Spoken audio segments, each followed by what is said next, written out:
Kakovostno izobraževanje in usposabljanje sta bistvenega pomena, da se Evropa razvije v družbo, ki temelji na znanju in s tem uspešno konkurira v svetovnem globalnem gospodarstvu.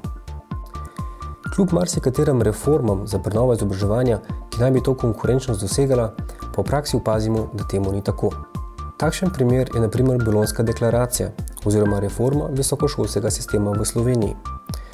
Posodobitev in učinkovitost študija, uskladitev z evropskimi sistemi, mobilnost in medsebojno priznavanje diplom naj bi bilo v bistvu omenjenega bolonjskega procesa, ki pa v Sloveniji zaenkrat ni uspel vzpostaviti teh ciljev, predvsem kakovosti izobraževanja. Kateri so razlogi za to in kaj storiti? V izzivih izobraževanja, prav tako pa tudi v drugih evropskih izzivih, bo govora na Državljanskem forumu v Celju. Ta bo potekal v torek 7.4.2009 od 10. do 12. ure v auditoriju Šolskega centra Celje, Pot na Lavo 22. Z državljani in predstavniki nevladnih organizacij se bodo pogovarjali evropski poslanci Aurelio Juri in Luzija Peterle ter dr. Romana Jordan Cizelj in Ljudmila Novak.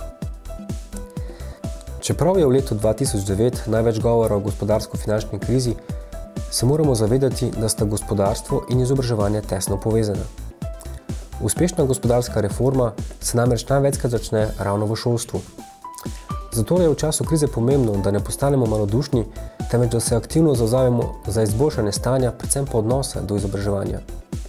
Izobraževanje in s tem tudi znanje sta namreč že od nekdaj gonilo našega napredka.